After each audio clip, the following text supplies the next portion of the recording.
परमात्मा हर जगह है। एक प्रसिद्ध साध्वी हुई है। जवानी में वे बहुत ही खूबसूरत थी। एक बार चोर उसे उठाकर ले गए और एक वैश्या के कोठे पर ले जाकर उसे बेच दिया। अब उसे वही कार्य करना था जो वहां की बाकी औरतें करती थीं। इस नए घर में पहली रात को उसके पास एक आदमी लाया गया। उसने तुरंत बातचीत करनी शुरू कर दी।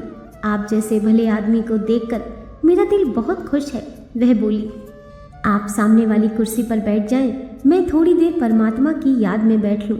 अगर आप चाहें तो आप भी परमात्मा की याद में बैठ जाएं। ये सुनकर उस नौजवान की हैरानी की कोई हद न रही। वह भी उस औरत के साथ धरती पर ही बैठ गया।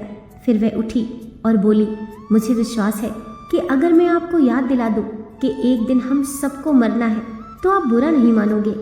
आप ये भी भली भांति समझ लें कि जो पाप करने का आपके मन में चाह है वह आपको नर्क की आग में धकेल देगा। अब आप स्वयं ही फैसला कर लें कि आप ये पाप करके नर्क की आग में कूदना चाहते हैं या इससे बचना चाहते हैं। ये सुनकर नौजवान हक्का बक्का रह गया। उसने संभल कर कहा, ए पवित्र औरत, तुमने तो मेरी आंखें खोल दी। जो अभी तक पाप की भयंकर नतीजे की तरफ से बंद थी, मैं वचन देता हूँ कि फिर कभी कोठे की तरफ कदम नहीं बढ़ाऊंगा। हर रोज नए आदमी उस औरत के पास भेजे जाते। पहले दिन आए नौजवान की तरह उन सबकी जिंदगी भी पलटती गई। उस कोठे के मालिक को बहुत हैरानी हुई कि इतनी खूबसूरत और नौजवान औरत है और एक बार आया ग्राहक दोबारा उसके पास जाने के लिए नहीं आता, जबकि लोग ऐसी सुंदर लड़कियों के दीवाने होकर उसके इर्द गिर्द घूमते हैं। यह राज जानने के लिए उसने एक रात अपनी पत्नी को ऐसी जगह छुपा कर बिठा दिया जहां से वह उस औरत के कमरे के अंदर सब कुछ देख सकती थी। वह ये जानना चाहता था कि जब कोई आदमी उस औरत के पास भेजा जाता है तो वह उसके साथ कैसे पेश आती है। उस रात उसने देखा कि जैसे ही ग्राहक ने अंदर कदम रखा, औरत उठकर खड़ी हो गई और बोली, आओ भले आदमी, आपका स्वागत है। पाप के इस घर में मुझे हमेशा याद रहता है कि परमात्मा हर जगह मौजूद है। वह सब कुछ देखता है और जो चाहे कर सकता है। आपका इस बारे में क्या ख्याल है?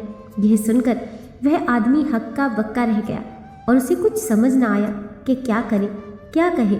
आखिर वह कुछ हिचकिचाते हुए बोला, हाँ, पंडित और मौलवी भी कुछ ऐसा ही कहते हैं।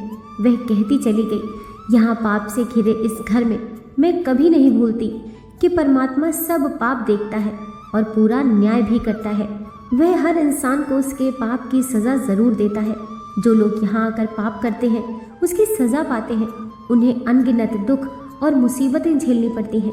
मेरे भाई, हमें मनुष्य जन्म मिला है भजन बंदगी करने के लिए, दुनिया के दुखों से हमेशा के लिए छुटकारा पाने के लिए, परमात्मा से मुलाकात करने के लिए, न कि जानवरों से भी बदतर बनकर उसे बर्बाद करने के लिए।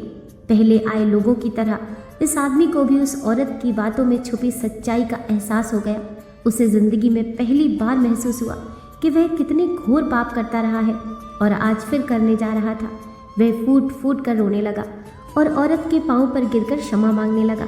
औरत के शब्द इतने सहज, निष्कपट और दिल को छू लेने वाले थे कि उस कोठे के मालिक की पत्नी भी बाहर आकर अपने पापों का पश्चाताप करने लगी। फिर उसने कहा, ए पवित्र लड़की, तुम तो वास्तव में साधु हो। हमने कितना बड़ा पाप तुम पर लादना चाहा। इसी वक्त इस पाप के दलदल से बाहर निकल जाओ। इस घटना ने उसकी अपनी जिंदगी को भी एक नया मोड़ दे दिया और उसने पाप की कमाई हमेशा के लिए छोड़ दी। ईश्वर के सच्चे भक्त जहाँ कहीं भी हों, जिस हालत में हों, वे हमेशा मनुष्य जन्म के असली उद्देश्य की ओर इशारा करते हैं और भूले भटके जीवन को नेकी की राह पर चलने की प्रेरणा देते हैं। ये औरत कोई और नहीं, महान साधु राबिया बसरी थी। इसीलिए हमें हमेशा माया के लोभ से बचना चाहिए और ज़्यादा न सही पर कुछ समय भगवान की आराधना में ज़रूर लगाना चाहिए। दोस्तों, वीडियो पसंद आई हो तो लाइक कीजिए, चैनल को सब्सक्राइब कीजिए। मिलते हैं नेक्स्ट वीडियो के साथ।